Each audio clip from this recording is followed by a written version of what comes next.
Bonjour à toutes et à tous, bienvenue sur la chaîne de Max et ses cartes. Aujourd'hui, dans ce troisième épisode de la magie pour tous, je vais vous montrer différentes façons de faire choisir une carte à un spectateur. Alors, première fioriture, pour faire choisir une carte à un spectateur, qui est la façon la plus courante, c'est de faire un ruban, comme ceci. Alors, vous allez voir que pour faire un ruban, c'est vraiment pas très compliqué. Alors, le jeu se tient comme ceci, pouce sur la petite tranche face à vous, annulaire et majeur sur la face opposée, et l'index sur la tranche du haut, comme ceci. Ensuite, vous allez pousser le paquet sur le côté, tout en même temps, avec votre index, vous allez mettre une légère pression sur le jeu, comme ceci. Donc là, je le fais tout doucement, donc c'est pour ça que ça fait un petit ruban, mais avec un peu plus de vitesse, vous voyez, ça fait un grand ruban, comme ceci. Donc c'était la première façon de faire choisir une carte à un spectateur. Malheureusement, cette technique, elle a bien sûr un petit point négatif, c'est que, imaginons que vous ayez une préparation, vous ayez une carte retournée par exemple, si vous faites le ruban, vous voyez, le spectateur risque tout simplement soit de voir votre préparation, et puis même si votre préparation ne se voit pas, s'il ne faut pas qu'il pioche dans par exemple cette zone, et qu'il pioche, qu'il prend une carte, votre tour peut être fichu. Alors une deuxième technique, c'est de faire un ruban mais dans sa main, comme ceci. Donc là, je pense pas que vous ayez besoin d'explications pour faire ce ruban, mais je vous conseille cette technique pour faire choisir une carte.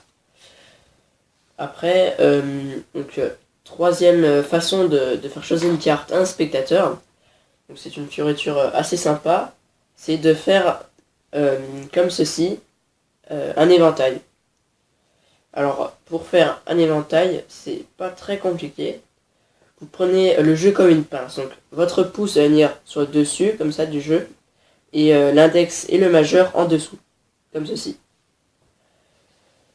Donc vous prenez le jeu comme ceci, avec une pince, vous mettez à l'horizontale le jeu pour pouvoir faire un plus grand éventail possible, et ensuite avec votre pouce comme ceci, vous allez légèrement appuyer et en même temps faire un mouvement circulaire comme ceci. Donc avec un peu plus de vitesse, ça donne ceci. Donc c'est quelque chose d'assez sympa, et puis vous pouvez aussi cacher des choses avec cette technique. Car imaginons que vous ayez une carte tournée au tout début du jeu, imaginons par là, hop. Quand vous faites comme ceci, votre éventail, ça ne se voit pas, parce que ici il reste toujours un petit paquet, on ne voit pas la carte retournée. Donc c'est une très bonne technique pour faire choisir une carte à un spectateur. Quatrième et dernière technique, c'est la façon d'effeuiller le jeu sur le dessus comme ça. Vous allez tenir votre jeu et effeuiller, le spectateur dit stop par exemple, stop ici, et voilà votre carte par exemple. Donc pour faire cette technique, c'est très simple, vous prenez le jeu comme ceci, donc à la donne, comme ceci, et votre index va se mettre en dessous courbé, et votre pouce va venir se placer au bout de la tranche gauche, et va pouvoir, en exerçant une pression, effeuiller les cartes comme ceci. Merci d'avoir regardé, merci de m'avoir écouté tout au long de cette vidéo. J'espère qu'il vous aura été utile. N'hésitez pas à mettre vos impressions en commentaire. N'hésitez pas aussi de partager. Et puis pour d'autres épisodes, n'hésitez pas aussi à vous abonner.